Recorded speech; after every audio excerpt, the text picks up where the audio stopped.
So welcome back to income tax class. We are in a fifth and last unit of income tax subject, that is for BCom fourth semester students. So before I start this unit, I will ask one simple question. Anybody can reply. Please unmute yourself and give reply. Okay. How many heads are there in income tax? Income heads. How many heads are there? 5, sir. Okay. What are the five? Sir. What are the five?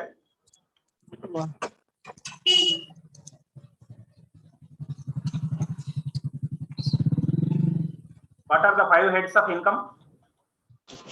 Salaries, income from house property. Just a minute. Profit and okay. Income from salary. Then income from house property.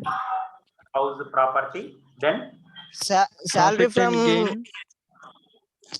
Salary Gain of from business or profession. Okay, income, profits and gains of business or profession. Okay. Next one. Capital gains.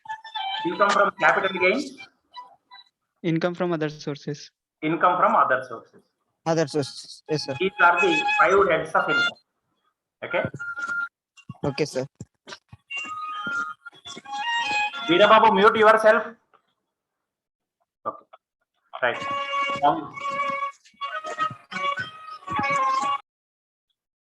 Okay.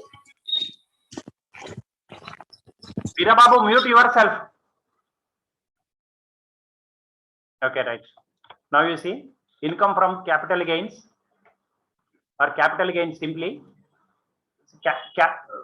Before this, I already explained what is capital expenditure and what is revenue expenditure. I have showed you the differences between capital expenditure and revenue expenditure also. Capital expenditure means any asset that we purchase and the benefit of which we enjoy for several years. Okay. After enjoying the benefit of that asset, after some time, if we sell, we may get a profit. In that case, it will become capital gain for us. Then sometimes we may incur loss also. Let us take, for example, I have purchased a building now for, let us take, for example, 72 lakhs I have spent and I have purchased one building. I enjoyed the building for 10 years. After 10 years, I have sold it for 1 crore rupees. Let us take, for example, okay, 1 crore. So then I will have to calculate whether there is profit on this building, on the sale of this building or not. So that is, profit is known as capital gains. Did you understand the concept? Yes, sir. Okay. So capital gains are of two types normally. They are divided into two types. One is long-term capital gain and another one is short-term capital gain. Okay. In case of long-term capital gain, whatever the amount that we earn, we have to pay a tax rate of 20% on that gain. Let us take, for example, on this sale, I have earned 20 lakhs. My benefit is 20 lakhs. I have to pay 20% tax on this benefit. 20% plus. Now, suppose on 20 lakhs, 20% means what will be the amount? 4 lakhs I have to pay tax. Again, whatever I am paying a tax, 4% additionally I have to pay tax on that one. Okay, that is known as surcharge. Okay, that includes health and education cess. Health and education cess at the rate of 4%.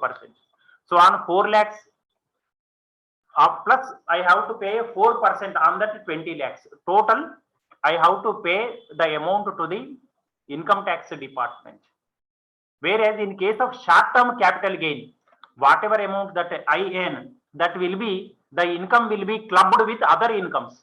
Means the other incomes means income from salaries, income from house property, income from other sources, whatever incomes are there, that income, short-term capital gain income will be clubbed with other incomes and I have to pay the tax based on whatever my income slab is. Yes, did you understand? What is short-term capital gain and what is long-term capital gain? That is another question. Okay. See, normally for our simple understanding, I am mentioning short-term capital gain means any gain that we earn with selling of an asset after enjoying less than 12 months period of time. Suppose I have purchased a gold ornament now. In the month of October I purchased. October 2021 I purchased. I have sold it in the month of September 2022. I have enjoyed this for less than 12 months. So whatever profit I gain on the sale of this gold ornament, that will be short-term capital gain because I have enjoyed it for less than 12 months period. Did you understand? Suppose I have sold this gold ornament in the month of September 2023. Then I enjoyed this asset for more than 12 months period, for almost 2 years period. Then it will become long-term capital gain. ఏదైనా ఆస్తిని మనం సంవత్సరం కంటే తక్కువ కాలం పాటు వాడుకొని దాన్ని అమ్మితే దాని మీద వచ్చిన లాభం షార్ట్ టర్మ్ క్యాపిటల్ గెయిన్ అనబడుతుంది. షార్ట్ టర్మ్ అంటే స్వల్పకాల మూలధన లాభం. లాంగ్ టర్మ్ క్యాపిటల్ గెయిన్ అంటే దీర్ఘకాలం మూలధన లాభం. మన సాధారణంగా ఈజీగా అర్థం కావడం కోసం మీకు చెప్పేది ఏంటంటే, మూలధన లాభము అంటే ఏదన్నా ఒక ఆస్తిని మనం కొని కొన్ని రోజుల పాటు వాడుకొని తర్వాత అమ్మినప్పుడు ఆ ఆస్తి మీద వచ్చిన లాభాన్ని మూలధన లాభము అంటాం. అటువంటి ఆస్తులు సాధారణంగా 2 రకాలుగా ఉంటాయి మనకు ఈ ఇన్కమ్ ట్యాక్స్ కు సంబంధించి. స్వల్పకాల ఆస్తుల మీద లాభం రావటం, దీర్ఘకాల ఆస్తుల మీద లాభం రావటం. స్వల్పకాలం అంటే ఏదైనా ఒక ఆస్తిని 12 నెలల కంటే తక్కువ కాలం పాటు వాడుకొని అమ్మితే వచ్చిన లాభాన్ని స్వల్పకాల మూలధన లాభం అంటాం. తర్వాత 1 సంవత్సరం కంటే ఎక్కువ కాలం పాటు ఆస్తిని ఉంచుకొని మనం అమ్మితే వచ్చిన లాభాన్ని దీర్ఘకాల మూలధన లాభం అంటాం. అర్థమైందా అండి? Did you understand the concept? Yes, sir. Understand. Okay. ఇప్పుడు దీర్ఘకాల మూలధన లాభం మీద, లాంగ్ టర్మ్ క్యాపిటల్ గెయిన్ మీద మనం 20% ట్యాక్స్ కట్టవలసి ఉంటుంది. ఇక మిగిలిన ఇన్కమ్లతోటి దీన్ని కలపరు. సపరేట్ గా దీని మీద ట్యాక్స్ కట్టి మళ్ళా వచ్చిన దాని మీద 4% సెస్ విధించడం జరుగుతుంది. హెల్త్ కు, ఎడ్యుకేషన్ కు, అంటే ఆరోగ్యానికి, విద్యకు సంబంధించి దేశంలో మౌలిక వసతుల కల్పన కోసం మనం కట్టిన ట్యాక్స్ మీద 20% కట్టిన ట్యాక్స్ మీద మళ్ళా 4% అడిషనల్ గా ట్యాక్స్ విధించడం జరుగుతుంది గవర్నమెంట్. అదే స్వల్పకాల మూలధన లాభం మీద అట్లా ఫిక్స్డ్ రేట్ ఉండదు. మనం మిగిలిన 4 హెడ్స్ ఉన్నాయి కదా, అంటే మిగిలిన 4 హెడ్స్ అంటే income from salary, income from house property, then income from business or profession and income from other sources. వీటితోటి ఈ స్వల్పకాల మూలధన లాభాన్ని కలుపుతారు. అన్ని కలిపి వచ్చిన ఆదాయాన్ని మనం ఏ స్లాబ్ లో ఉంటామో ఆ స్లాబ్ రేటు ప్రకారం మనం పన్ను చెల్లించవలసిన అవసరం ఉంటుంది. So that is in simple terms capital gain means. Okay, as per your theory notes is concern, you put side heading capital gains. From here to here you write. This is the introductory part of capital gains. This is not required.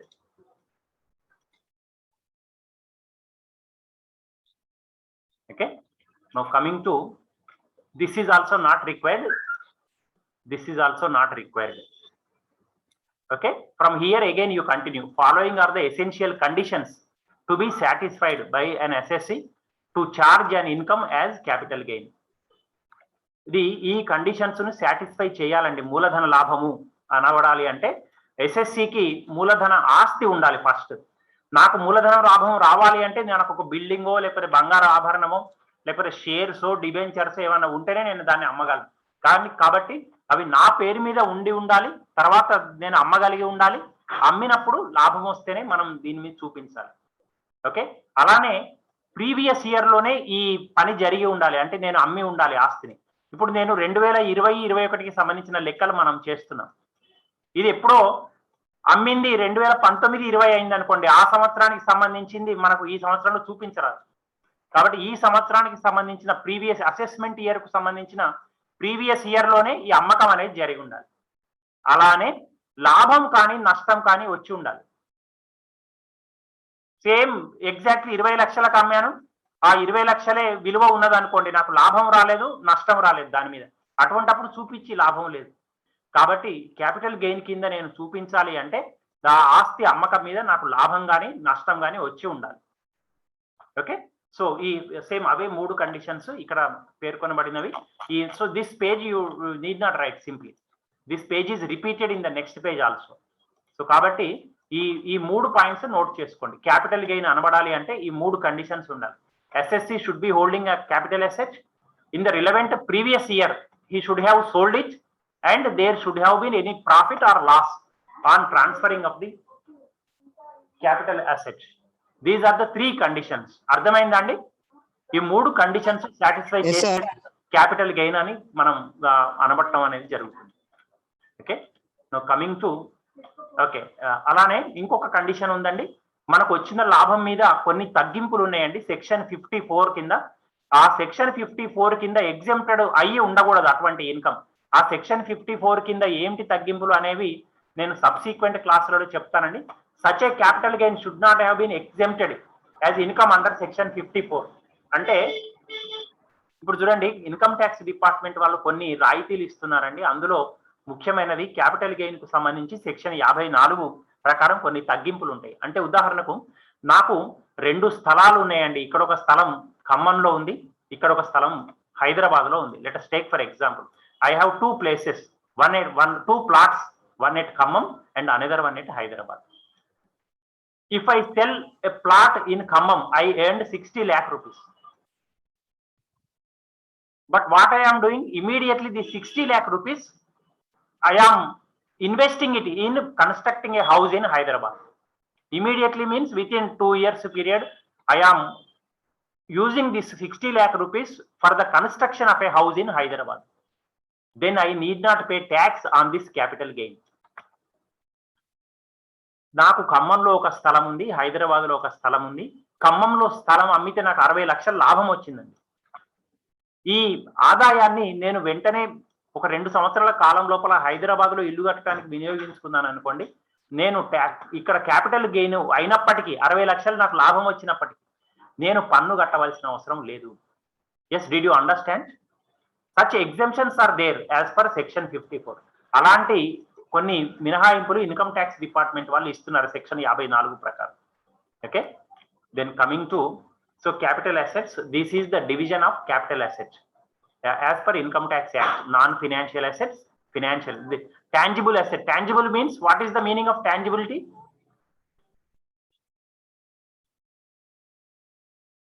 Tangible means That we can be touch. Yes, that we can touch. Very good. That we can see, we can touch. Whereas intangible means we cannot see, we cannot touch it. Okay. So again, tangible assets are of 2 types: non-financial assets, financial assets. In non-financial assets, these are the examples of non-financial assets: land, buildings, ornaments, jewelry. So these are the examples of tangible assets. Non-tangible assets means equity shares, debentures, mutual funds. These are all non-tangible assets. Okay. Now coming to those are the examples of financial assets. Then coming to tangible financial assets. Intangible assets. Intangible means, see, in your final accounts we have done, on assets side you will show goodwill. Can you see it? Can you touch it? You cannot touch it. Goodwill అనే సంస్థకున్న మంచి పేరు, దాన్ని నువ్వు ముట్టుకోగలవా? దాన్ని నువ్వు చూడగలవా? You cannot see it. Okay, so you cannot touch it. Those assets are known as intangible assets. Means they may be right to carry any business, tenancy rights, route permits. నేను ఒక place నుంచి ఇంకొక place కు పోయి business చేసుకోవడానికి నాకు ఒక ఏది ఉన్నదంటే, ఒకటి ఈ కార్లో అద్దెకి తిప్పుతుంటారు కదా, వాటిని ఏమంటారండి? ఎస్, మనం ట్యాక్సీ. నాకు ట్యాక్సీ ఉందండి, ట్యాక్సీ సర్వీస్ ఉంది. ఇక్కడ నుంచి తిరుపతికి నేను ఎప్పుడు తిరగటానికి నేను రూట్ పర్మిట్ తీసుకున్నాను. దాన్ని నేను చూడలేను. ఆ పర్మిషన్ అనేది ఒక పేపర్ మీద ఉంటుంది అంతే. Okay, so those are known as intangible assets. So intangible assets refer to right to carry any business, tenancy rights, route permits, like that. These are the examples of intangible assets. Okay, similarly assets can be, as you all know, assets can be movable asset, immovable asset. Movable asset, what do you mean by movable asset? Which you can move from one place to another place. Okay. Gold ornaments are there, which we can easily move from one place to another place. Share certificate is there, we can move from one place to another place. Building is there, can you move? No, you cannot move. Those assets are known as immovable assets. Okay, so intangible assets and tangible assets. Similarly, movable assets, immovable assets. Okay, so up to here you write notes. However, this is not required. Okay, so this is regarding theory of capital assets. Now come to the pro forma of how to calculate capital gain. So this is the pro forma of capital gains calculation. Computation of income from capital gain for the assessment year.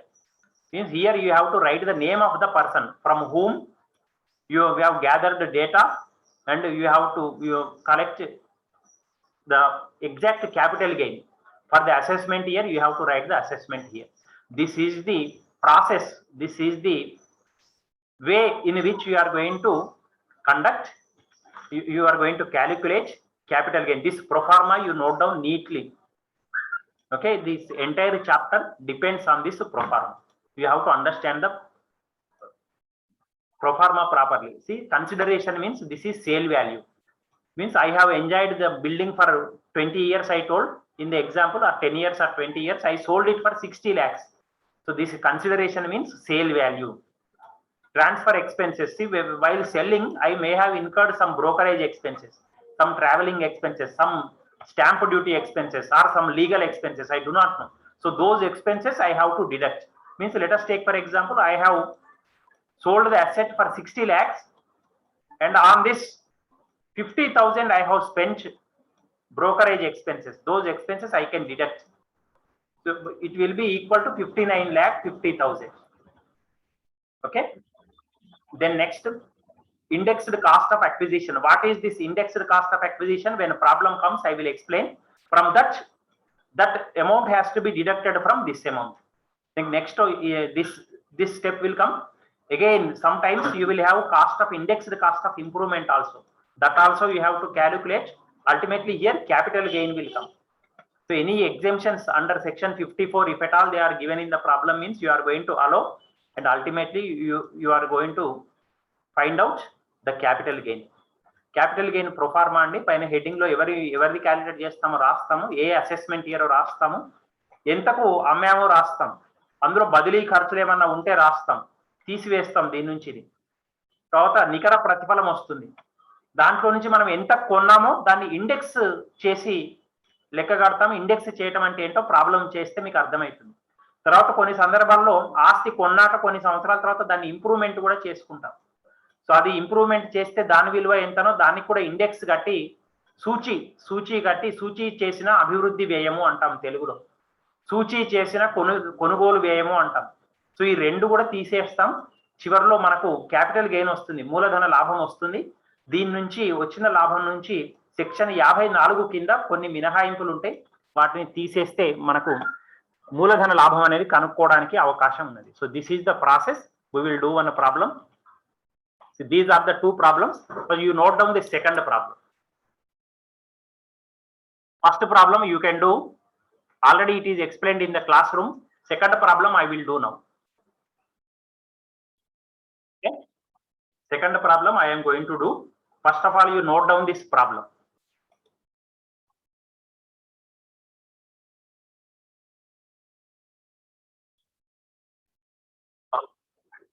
So how to solve I am doing, please do with me, along with me. Okay.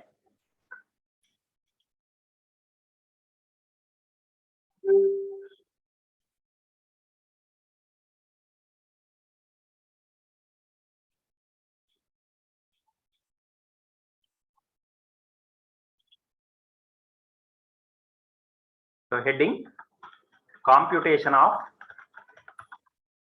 what is that person's name? Mr. Y.N. Charan. Charan. Charan's income from capital gain for the assessment year. Yes, we are in the assessment year. I am mentioning again and again 2021. Please remember 2021, 2020-21. Okay.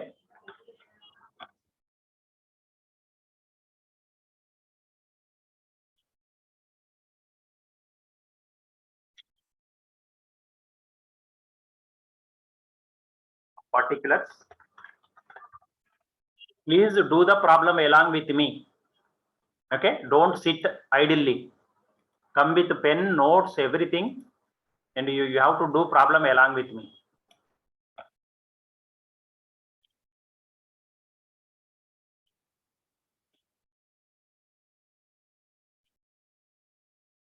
Yes, is it visible to you? Is it clear? Yes, sir. Oh, right. Thank you.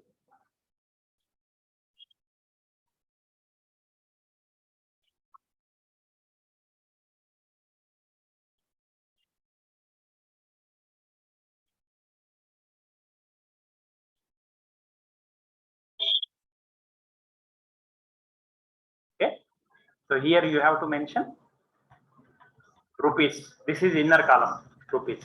Okay, in the outer column you have to mention amount, rupees.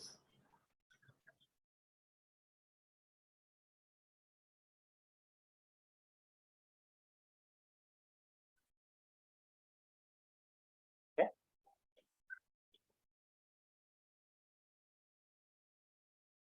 so like this. So first of all, no, you read the problem, you can understand. Come to this problem. Mr. Y.N. Charan sold his residential house for 26,50,000 rupees. So what is his consideration? Sale consideration. First step lo consideration received అని ఉన్నది. So consideration received అంటే ఎంతకు అమ్మాము అని. Consideration means sale price. Consideration received means this is sale value. అర్థమవుతుందండి? ఎంతకు అమ్మాము అనేది ఉన్నది చూడండి. Consideration received. The amount is, what is the amount? 26,50,000. Yes, I am correct? So it is Yes, sold sir. for 26 lakhs. Yes, sir. On 10th August 2019. See, this is this you change it to 2020. Okay, this you change it to 2020. Oh, sorry, this is correct only. Problem is correct only. You need not change. On 10th August 2019 sold means its assessment year will be 2020-21. On 1920, whatever happens, we are going to calculate tax on that one in the year 2020-21 only. So that is correct only. You need not change this. Okay, that is correctly given.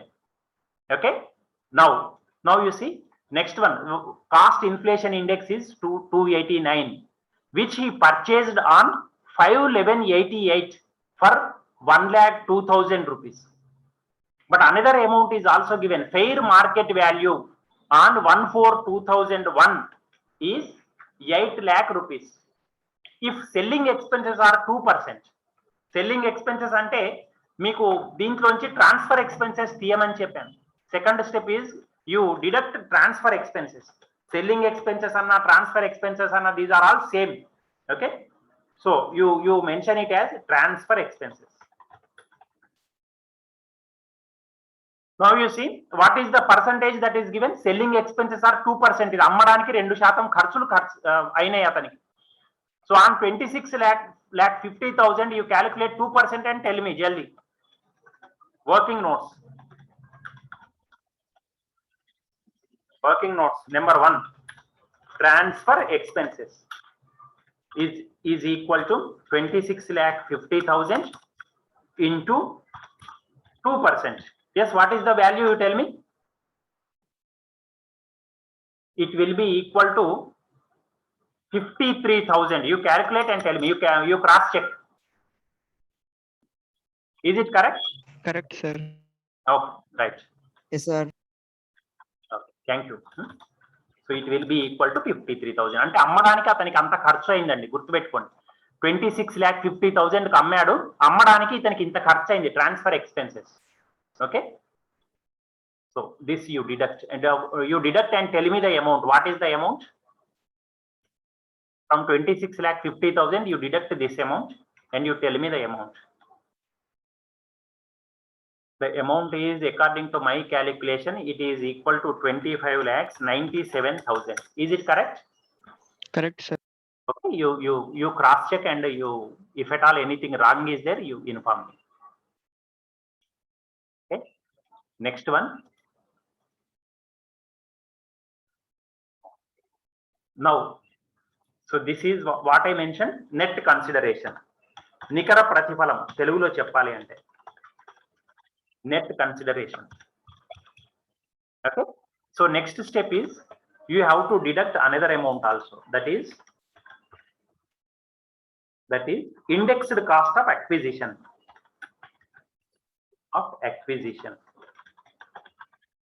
ఇక్కడ 2 values ఉన్నాయండి, చూడండి. 2 values are there. కొనుగోలు వ్యయము, సూచీకరించిన కొనుగోలు వ్యయము అంటాం తెలుగులో. ఇక్కడ 2 విలువలు ఉన్నాయి. ఒకటేమో కొన్న విలువ ఉన్నది, అట్లనే సెకండ్ది 2001లో దాని మార్కెట్ వాల్యూ ఇచ్చాడండి. ఈ రెండిట్లో ఏది తీసుకోవాలండి? Which value has to be taken? You please read the problem once. కొన్న value, sir. He purchased this house on 5/11/1988 for 1,02,000, whereas this assets market value on 1/4/2001 is 8 lakh rupees. దీని విలువ 88లో కొన్న దాని విలువ 1,02,000 కొన్న దాని విలువ ఇప్పుడు 2001లో 8 లక్షలు అయిందండి. సో అది నాకు చెప్పండి, మనం ఏ వాల్యూ తీసుకోవాలి? మరి 1,02,000 తీసుకోవాలనా లేదా 8 lakh rupees? 8 lakhs. 8 lakhs, sir. 8 lakhs. Yes, sir. 8 lakhs. Very good. See, whenever 2 expenses are given to you, one is cost value, another one is fair market value. You have to take into consideration fair market value only. Okay, cost అనేది అప్పుడు మనం కొన్న విలువ అనే దానికి అర్థం లేకుండా పోతుంది. మనం తర్వాత మార్కెట్ ధరని బట్టే కదా మనం ఏదన్నా అమ్మేది. నేను కొన్నది 1,02,000 అని చెప్పి ఇప్పుడు 10 ఏళ్ల క్రితం 1,02,000 కొంటే ఇప్పుడు నేను 1,02,000 అమ్మాను కదా. మార్కెట్ వాల్యూ ఎంత ఉందో అంతకు అమ్ముతాను నేను. కాబట్టి ఫెయిర్ మార్కెట్ విలువనే మనం లెక్కలోకి తీసుకోవాలి. ఓకేనా? So 8 lakhs we have to consider. So directly you should not take that 8,02,000 rupees. దానికి ఏం చేయాలంటే ఇండెక్స్ చేయాలి, సూచీకరించాలి. సూచీకరించటం ఎలా అనేది చెప్తున్నాను, జాగ్రత్తగా చూడండి. Okay, indexed cost of acquisition. Indexed cost of acquisition. ఇక్కడ చూడండి, మనము దేనికి ఇండెక్స్ చేస్తున్నాము? 8 lakh విలువకు ఇండెక్స్ చేస్తున్నాం. 8 lakhs ఇంటూ, చూడండి, మనం కొన్న సంవత్సరంలో మనం అమ్మిన సంవత్సరంలో ఇండెక్స్ ఎంత ఉన్నది? CII, cost inflation index. What is it's value? It's value is 289. So 8 lakhs into 289 వేయాలి. So indexed cost is 289. Here I am writing, it is 289 by ఈ 2001లో cost inflation index, it should have been given in the problem, but they did not give. You mention in the bracket CII, cost inflation index, in the year 2001 2002 financial year కదా ఇది. 1/4/2001 అంటే 2001 April నుంచి 2002 మార్చి వరకు 2001 financial year అవుతుంది. దానికి CII value ఎంత అంటే 100. That is not given in the problem. You right in the bracket. CII in the year 2001 to 2002 is 100. So ఇప్పుడు ఈ దీనికి cost inflation index, indexed cost of acquisition ఏమైతుంది అంటే 8 lakh rupees ఇంటూ 289. 289 ఎప్పటిది అంటే ప్రెజెంట్ది. ఇప్పుడు మనం అమ్మిన సంవత్సరంలో ఉన్న విలువ 289 ఇండెక్స్. కొన్న సంవత్సరంలో ఉన్న విలువ అంటే ఆ రోజు మనం 2001 ప్రకారం లెక్క కడుతున్నాం 100. So 8 lakh rupees into 289 by 100. This is the indexed cost of acquisition. What is the value? You please tell me. Just quickly calculate and tell me. 23 to 12. 23 lakhs, 12,000, sir. Yes, please. 23 lakh. 23 lakhs 12,000. Oh, wait. No, it is coming to 22 lakh 40,000. You please check. It is coming to 22 lakh 40,000. You check it. Cross check. 22 lakh 40,000. For me, it came like that. You cross check. Is it correct or No, not? sir. No? 23 lakhs, 12,000, sir. I will check. One, sir. One I will do. See, 8 lakh rupees into 289.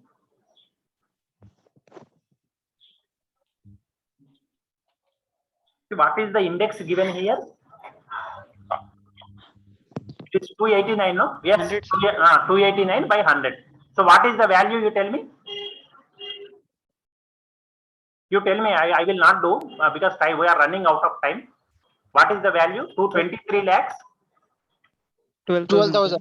12,000, sir. Oh, okay, right. Okay. Now you deduct and you tell me this value. 3 zeros and 5. 9 minus 1, 8. 5 minus 3, 2. Is it correct? This is income from capital gain. Income from capital sir. gain. You check it. Okay. Sir.